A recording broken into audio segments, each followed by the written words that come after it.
since meeting Ed Hand, things have looked up.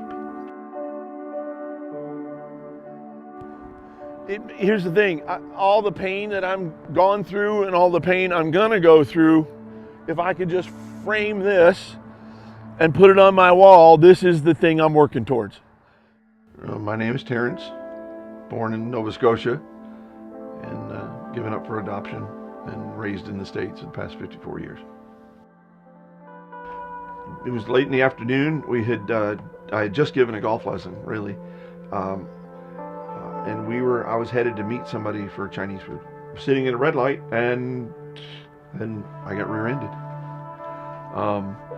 I've been asked many times by doctors and other people about what happened. I was about 15 seconds or so that I was a bit disoriented.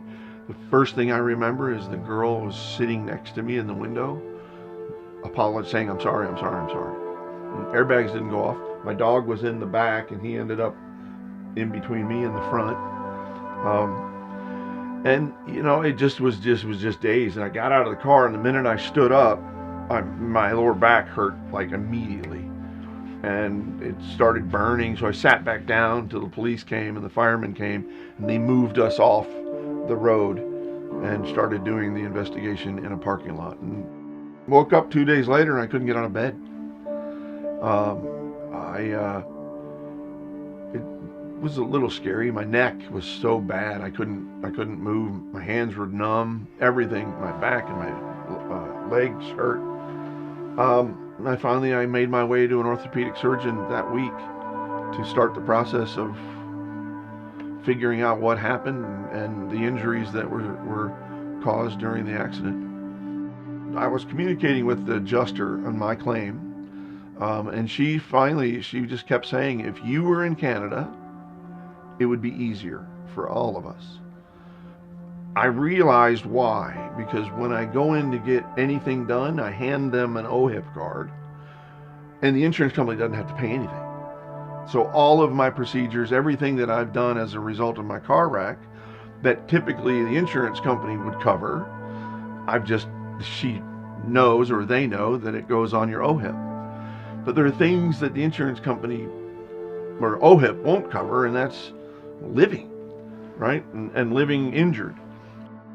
Like I said, I could tell you horrible stories about things, but the neat thing is the people that I have met, it's almost like the angels that God has provided to me.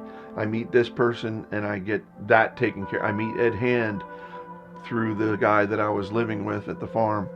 And since meeting Ed Hand, things have looked up. With Ed and the family, that connection, for me, it's important. It makes me feel like someone's got my back.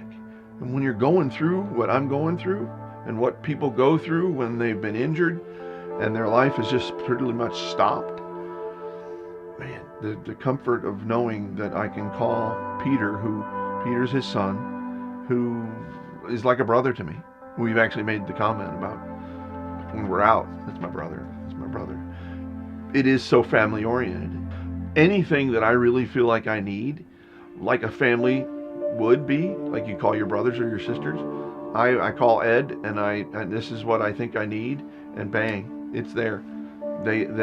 Just the response. I'm not the only client. They have hundreds of clients, but they make me feel like I'm the only one, right?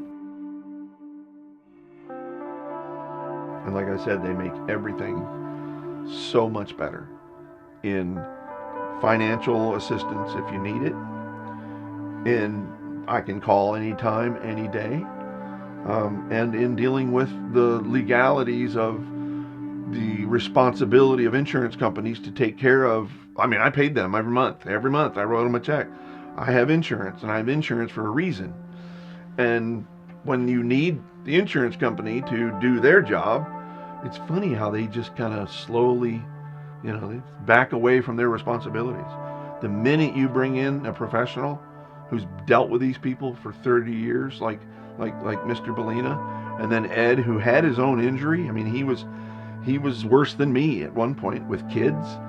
And Mr. Bellina helped him, and he came up with the idea of starting a business to do nothing but assist people who have been injured and need help. And that was the story that I heard about how he became Ed Hand, the helping hand.